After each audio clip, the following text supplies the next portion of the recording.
এগুলো কি পাখি গো?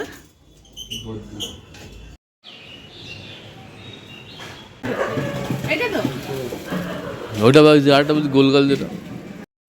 না না ছোট দেখি, ছোট দেখি। Hey guys, welcome back to my channel. আশা করি তোমরা সবাই খুব ভালো আছো, আর আমিও বেশ ভালো আছি। আর আজকে সকাল সকাল আমি চলে গেছিলাম একটুখানি পুরানো বাড়ি। তোমরা যারা আমার পুরানো ভিডিওগুলো দেখতে, সেই ভিডিওতে আমি তোমাদেরকে অনেকে দেখিয়েছিলাম অনেকবার যে আমাদের পুরানো বাড়িটা। আর আমি শুরুর দিকে যে ভিডিওগুলো করতাম, যখন আমি ভ্লগিং চ্যানেলটা শুরু করি, তখনও কিন্তু এই চ্যানেলে অনেকগুলো আমার পুরানো বাড়িতেই ভিডিও করা সেগুলো আছে। তো এখন তো আমরা ফ্ল্যাটে চলে গেছি। অ্যাকচুয়ালি আমার বিয়ের 3 বছর পরে আমরা ফ্ল্যাটে গেছি। তো তার আগেই আমরা এখানেই থাকতাম, আর এখানে এই বাড়িতে থাকতাম। এই বাড়িতে একসঙ্গে আমার যখন বিয়ে হয় তখন 24 জন ফ্যামিলি মেম্বার ছিল। তো এখানে আমার খুশ্বশুর, আমার শাশুড়ির খুশ্বশুরদের ফ্যামিলি, এরকম অনেক ফ্যামিলি। খুশ্বশুর মানে তোমরা বোঝোই হয়তো, কাকা শ্বশুর। আমার শাশুড়ির কাকা শ্বশুররা, আমরা সবাই একসঙ্গেই থাকতাম। তো সেই সব ফ্যামিলি একসঙ্গে, আমরা খাওয়া দাওয়া সব কিছু একসঙ্গে হতো, মানে জয়েন্ট ফ্যামিলি ছিল। তারপরে আমরা ফ্ল্যাট হওয়ার পরে, আর আমাদের ফ্ল্যাটটাও একদম আমাদের বাড়ির কাছে, মানে পুরানো বাড়ির একদম কাছে। তো ওই জন্য যখন ফ্ল্যাট হয় তখন আমরা আবার এই ফ্ল্যাটে চলে আসি। আর ওখানে আমাদের যে দুটো ঘর আছে, তো সেই ঘরেই কিন্তু অনেক জিনিসপত্র আছে, প্রচুর জিনিসপত্র আছে। সব যে জিনিসপত্রগুলো আমরা নিয়ে আসিনি, সেই সব কিছুই রেখে দেওয়া আছে। তো এই ঘরে এতটাই জিনিসপত্র যে সব ঘরে চারিদিক পুরো ভর্তি জিনিসপত্রে। মাঝখানে একটুখানি জায়গা আছে, সেইখানেই আমরা আর কি যখন কোনো কিছু প্রয়োজন পড়ে সেইখান থেকে নিয়ে আসার জন্য, তো সেইখানে নিয়ে আসি। এই যে আলমারিটা, এটা আমার বিয়ের আলমারি। পরে আবার বাবা আরেকটা, যেটা আমার নতুন ফ্ল্যাটে আছে, সেটা আমরা পরে একটা করেছি ওয়ার্ড্রপ, যেটা বাবাই দিয়েছে। তো এর আগে এই আলমারিটা আমার বিয়ের আলমারি, তো যেটা আর এখানে নিয়ে আসিনি। আর এই যে ওইখানটায় গেছিলাম আমরা একটু, যেহেতু বাবুর সামনে অন্নপ্রাশন, সেই অন্নপ্রাশনে কিছু জিনিসপত্র আনবো বলে গেছিলাম। কিছু প্রয়োজনীয় জিনিসপত্র, যেমন যে পিতল কাঁসার জিনিসপত্রগুলো লাগে, ঘটি বাটি জগ, সেগুলো ওখানে থাকে বেশিরভাগ। এখানে যেগুলো প্রয়োজনীয় সেইগুলোই থাকে, তো সেইগুলোই নিয়ে আসতে গেছিলাম। আর এবারে কি মনে হলো যে আলমারিটা খুলে দেখি, আর সত্যি বলতে আলমারির মধ্যে আমার 3টে জিনিস ছিল, 3টে সোনার দুল ছিল।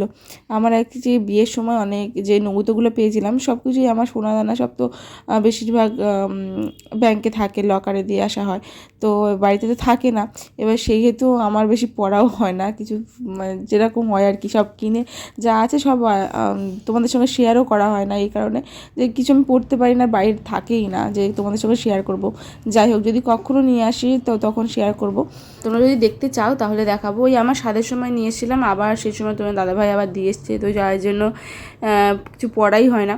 যাই হোক, ও বাড়িতে গেছিলাম অ্যাকচুয়ালি, তখন যখন ওই বাড়িতে থাকতাম তখন যে নৌতোগুলো পেয়েছিলাম না বিয়ের সময়, তো সেই দুলগুলো একটা বক্সে বক্সে করে ওই লকারের মধ্যে রেখেছিলাম। এবারে কি হয়েছে, যখন যেগুলো সামনে ছিল সেগুলো নিয়ে তো চলে এসেছিলাম।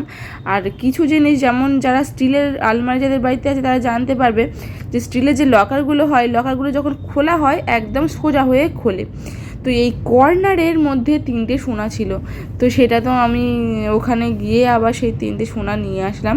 তো সেগুলো তোমাদের সঙ্গে দেখাচ্ছি। আমি ভাবতেই পারিনি যে ওখানে পুরো সোনার দুল আছে, আর ওগুলো 3 জোড়া সোনার দুল ছিল। তো সেইগুলো তোমাদের সঙ্গে একটু পরে শেয়ার করছি। তো আমার বাড়ি যেই তোমার দাদাভাই দেখেছে, আমাকে যথারীতি বকাবকি করছে। আর আমি যদি সত্যি জানতাম তাহলে ভিডিওটা আগে থেকে প্ল্যান করেই করতাম। এবারে আমি তো ভিডিওটা জাস্ট তোমাদের সঙ্গে যেমন ব্লগিং শেয়ার করি তেমনভাবে শেয়ার করছিলাম, তারপরে আমাকেও তো ওকে হেল্প করতে হবে, তো ওই জন্য আমি তখন ভিডিওটা করতে পারিনি। তারপরে খুলে দেখেই আমি অবাক। আর যেহেতু ঘরটা মোটামুটি ক্যাজুয়ালি থাকে, কেউ থাকে না, এবারে ওখানে অনেক দামি জিনিসপত্র থাকলেও তাও সোনা দানা জিনিসপত্রগুলো তো মানে এখন মানে যেমন আর কি সোনার দাম, সেই অনুপাতে তারপরে তো সবাই বকাবকি করছে। যাই হোক, আমি ভুলে গেছি এখন কি করব, হঠাৎই পেলাম। তো এইভাবে হঠাৎ যে 3 জোড়া দুল পেয়ে যাবো এটাও ভাবিনি। এই যে দেখো 3 জোড়া দুল, তো এই যে একেবারে ডান দিকে যেটা দেখছো, সেটা হচ্ছে ডান হাতে যেটা আমি প্রথম ধরলাম, তার পরেরটা মানে গোল যেটা, যেটা সাদা সাদা বক্স, ওই বক্সে যেটা ওটা হলমার্কের। আর বাকি দুটো তো নর্মাল সোনা, যেমন হয়তো সোনা তো সোনাই। আর এই সব জিনিসপত্রগুলো ওখানে আমি রেখে চলে এসেছিলাম, ভাবতে পারছো। যাই হোক, যেটা ভুলেই গেছিলাম যে ওখানে সোনা আছে, তো তারপরে এই 3 জোড়া সোনার দুল পেতে বেশ আমি খুশি, মানে বেশ আনন্দে এসেছি।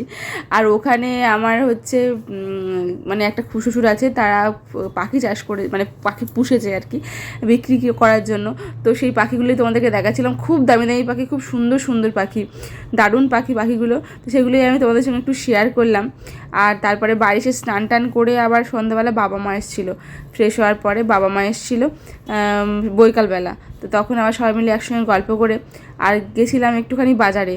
অ্যাকচুয়ালি বাবুর ওই কয়েকটা জিনিসপত্র কেনার আছে, ওই একটা টোপর কিনবো। আর টোপরটা না আমি ভাবছি একটুখানি মানে ওর একটা দুটো টোপর কিনতে হবে, তো একটা টোপর এখন আপাতত কিনবো, কারণ ওই টোপরটা ভাবছি কিছু একটা ওর মধ্যে আমি ইনক্লুড করব। যেমনটা তোমাদেরকে প্রত্যেকটা ভিডিওতে আমি বলেছি যে আমি এখন প্রত্যেকটা জিনিসে আমি আমার হাতে টাচ দিয়ে রাখছি, তো সেটাই কিছু একটা করো বলেই আর কি ওই টোপরটা আজকে আমি কিনতে যাচ্ছি। আর চেলি কাপড় আর কয়েকটা জিনিস কিনবো, তো সেই জিনিসগুলো কিনতে যাওয়ার জন্য আমি বেরিয়েছি।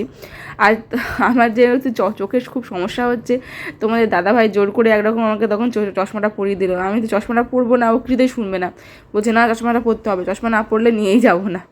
তো চোখের সমস্যার জন্য ওই আমাকে এখন জোর করে করে চশমা পরায়। এই সেম জিনিস দেখতাম আমার বাবাও আমার মাকে এখনও পর্যন্ত জোর করে করে চশমা পরায়, তো চশমাটা তুমি পরো।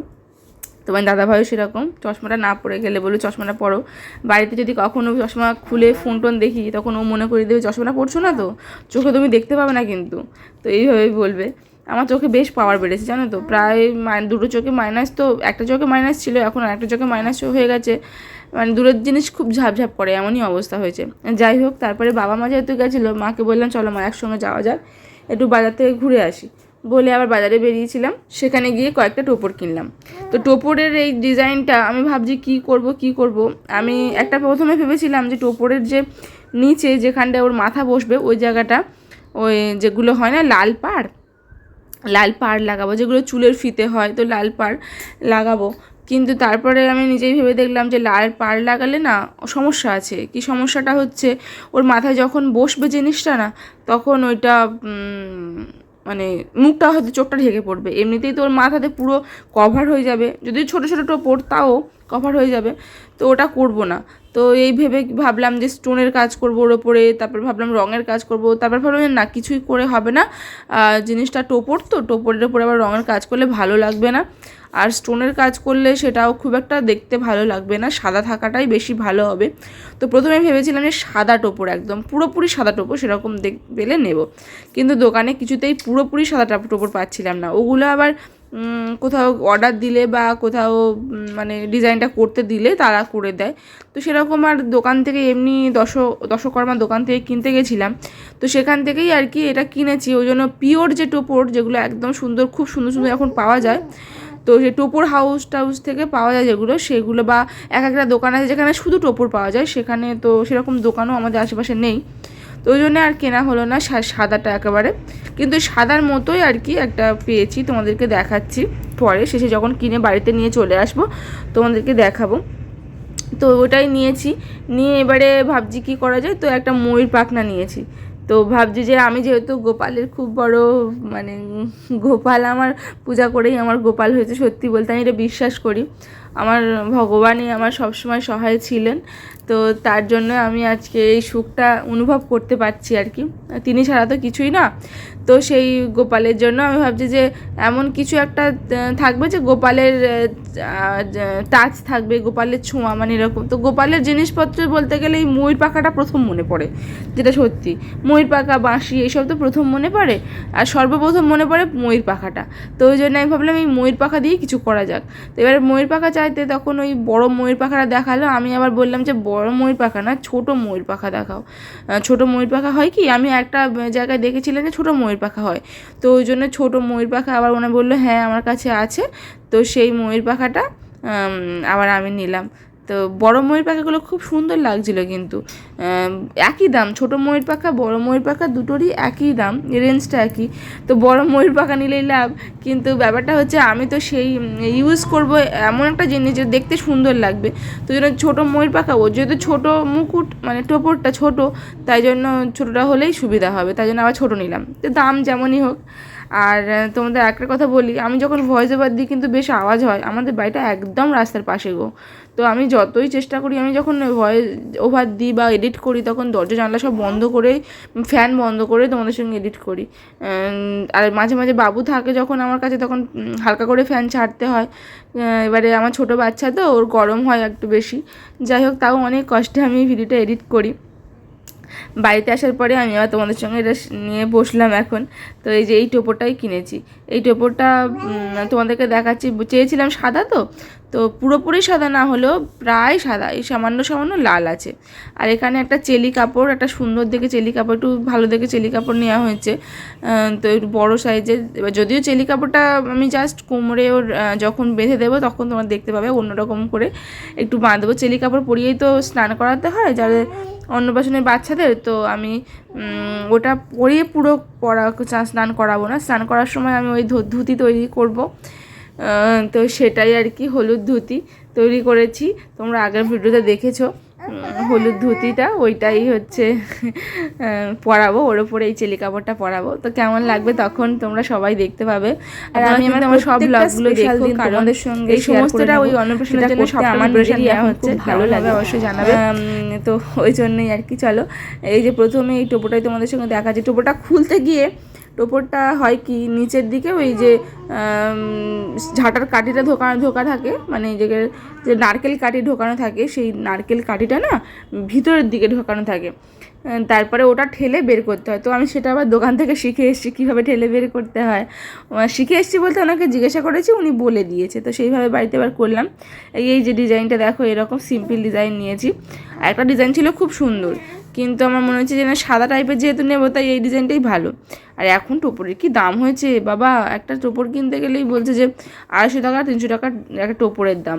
তো একটা ছোটো টোপর এত দাম বলছে। আর এই যে সেই পালকটা, সেই পালকটা নিয়ে আমি এই টোপরের সঙ্গে কিভাবে জুড়ি আর কেমন শেষ পর্যন্ত লুকটা আসে সেটা দেখতে গেলে কিন্তু পরের দিনের ব্লগটা দেখতে হবে, কারণ আজকে ব্লগটা প্রচুর বড় হয়ে যাচ্ছে বলে আজকে আমি এখানেই শেষ করছি।